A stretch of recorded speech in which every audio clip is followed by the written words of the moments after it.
A big thank you to Squarespace for sponsoring this week's video, but more on that later. I feel like there was always going to be one job that went to the bottom of the to-do list that didn't get done in time, and that job is leaf blowing our driveway. We live at the top of a very long, very steep gravel driveway, and I absolutely love it. I feel like my soul has space to breathe up here, if that makes sense. But the trade-off is that in order to keep the driveway drivable, you gotta put in a good chunk of maintenance. Year one, it took me almost a week to leaf blow the whole thing. So, quick tutorial on how a road actually works. The ditch is a low trench right next to the road on the uphill side that catches the water flowing down the mountain and stops it from going over the driveway and washing all the gravel away. Gravel is not free, so the ditch is your friend. To keep it happy, you need to install a bunch of culverts under the driveway that redirect the water from the high to the low side. In a storm, these things are super important. The old culverts on our driveway are galvanized and in need of repair. The new ones I'm installing are plastic and triple the size. The whole point of leaf blowing is to get the leaves out of the ditch so they don't clog up the culverts. It seems unnecessary, which is why in year two I didn't make time for that job. And in year three, a flash flood destroyed 4 of our culverts and almost took out the bottom section of road. The cleanup operation for that 1 hour of heavy rain took 3 full days of digging, just to find where the culverts had been under a pile of mud, and then to dig them out and rebuild the stone walls so that the water would continue to flow under the road. So yeah, year 4, I am definitely leaf blowing again to make sure the culverts are clear of leaves, but I also want to try and figure out if there's a better solution.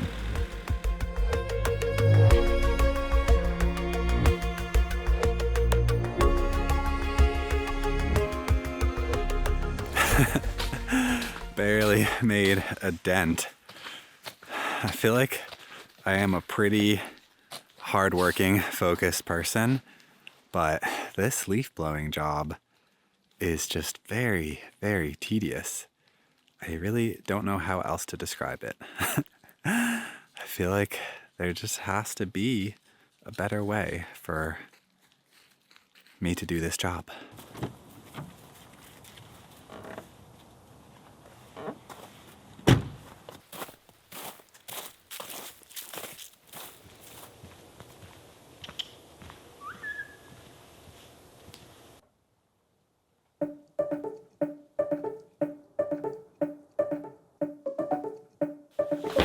So I couldn't sleep last night because I was thinking about my leaf blower problem. These are the things I dream about in the night. How to make a right-handed leaf blower into a left-handed leaf blower. Combine 2 leaf blowers into one big backpack and have left and right hand leaf blowing power. I feel like if this works, this will be amazing. I feel like I want to be one of those people in the movies who just...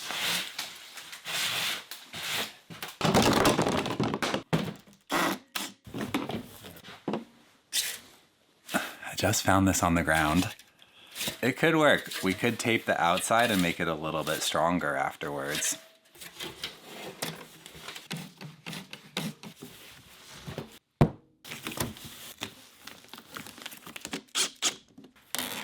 I mean, it fits. Here's what I think. The idea is correct. The material is wrong.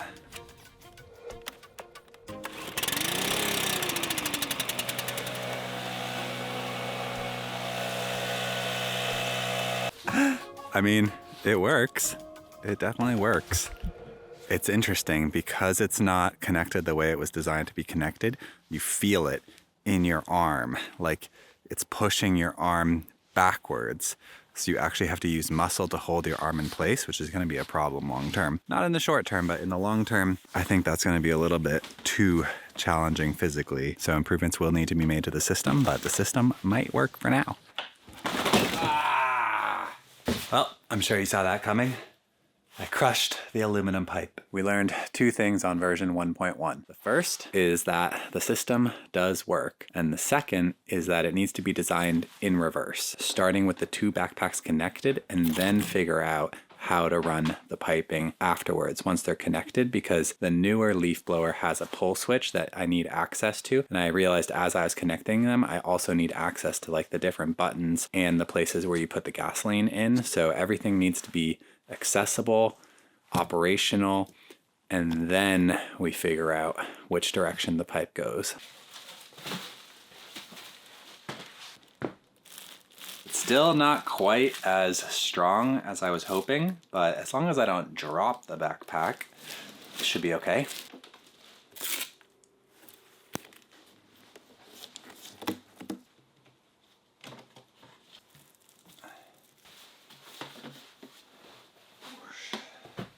All right. Whew. That was a lot of work. This will just be always on, like so. And then this is just to grab onto so that my arm doesn't fall asleep grabbing on over here, because I didn't want to extend the throttle cable. It seems like a big job. It's a little tall, it's a little heavy, and it feels a little homemade, but that's because it is.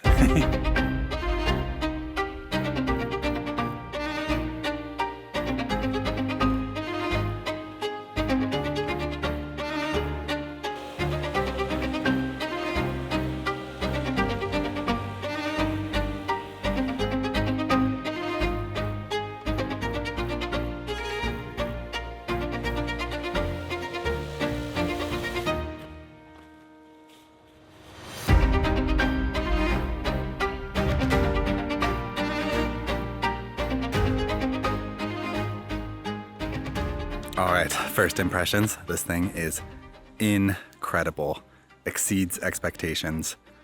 It's so good. It's so good.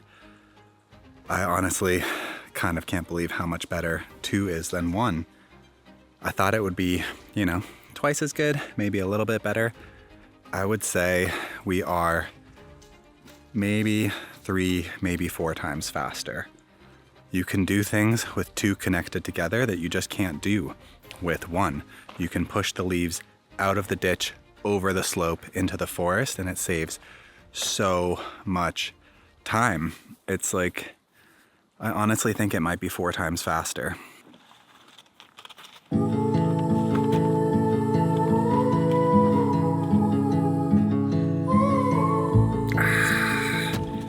So my backpack came apart. I just cannot get these 2 leaf blowers to stay firmly connected. And I tried one section of road with just 1 leaf blower and I can't go back. It's, once you get the taste of all that power, it's impossible to go back to just 1 leaf blower because it's so much better. It's so much better.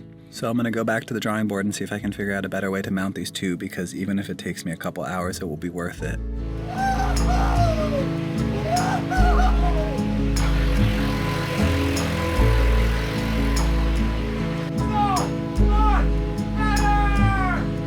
Run away from home, why don't you?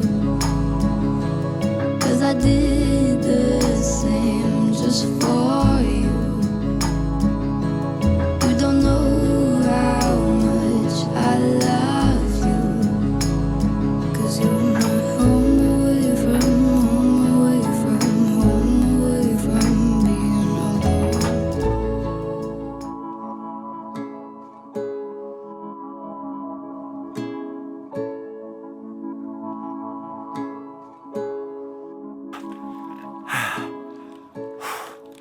All right. Whew. The road is done. I would say that took about 8 grueling hours. Very physically challenging. 8 out of 10, I would say. The backpack, I wanted to wait until the very end of the road to give you a completely honest assessment of this backpack. And here's what I would say. If you have a huge leaf blowing project, 100% worth it, because it will save you so much time. If you don't, definitely not worth it. It's so much heavier and physically tiring to use, but for me, 100% worth it. And I'm kind of already dreaming about setting up a way bigger system mounted in the back of the pickup truck with like 4 of the really good leaf blower all strapped together into some sort of like massive air cannon. You could have so much fun and make this so much better and faster and more enjoyable. So I feel like leaf blowing this entire driveway every single year is a little daunting, which is why I asked the guy who built the original driveway up the mountain what the solution would be so that I don't have to do this job every single year. And he said, this right here is one possible solution. If we could install a bunch of these 24-inch culverts on our driveway, it would make it so that the leaf problem is no longer as important because these ones are big enough that they can handle leaves and they're smooth on the inside so the leaves actually flow through.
I was hustling because the rain is starting. It says it's gonna rain like half an inch tonight, and I did not want that project halfway done, but I got the culvert installed and I think I actually did a really good job.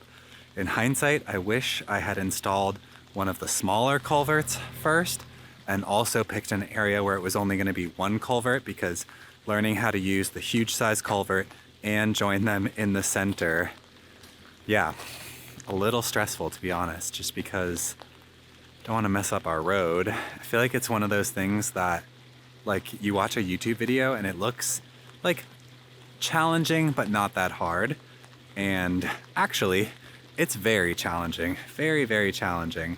I feel like you would get really good at it and it would be very easy, but I can't imagine it being super easy within like the first 3 times you're doing it, just because especially on a mountain, there's no way to dig the culvert from the start to the back because there's a huge cliff on the side.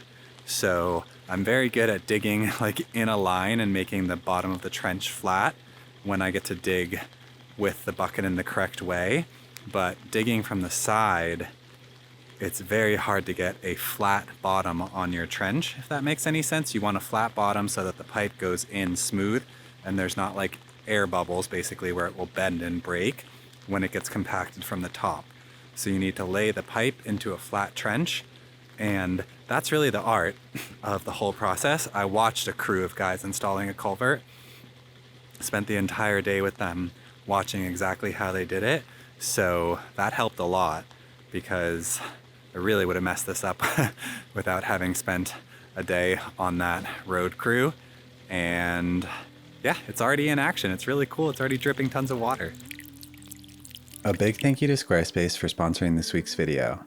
I recently built a free download page for a shepherd's pie recipe from our cookbook batch. As someone who builds a lot of custom stuff, I can really appreciate a good, easy to use kit. Squarespace has always been known for their awesome templates, but what I like most about them is really how quick they are to customize a little. So you can build pages really, really fast, but also keep that clean, modern look. I can grab a classic image gallery and then adjust the spacing a little, go back and forth with a couple design ideas, and ultimately end up on a page that's simple and easy to use in a matter of minutes. For something like a quick little download link, it's important to be able to build that myself instantly and keep the projects moving. And when you want something more in-depth, they've got all the tools you need to build massive layouts as well. If you're ready to create something of your own, head to squarespace.com/wildweroam for a free trial. And when you're ready to launch, use code WILDWeRoam for 10% off your first purchase of a website or domain.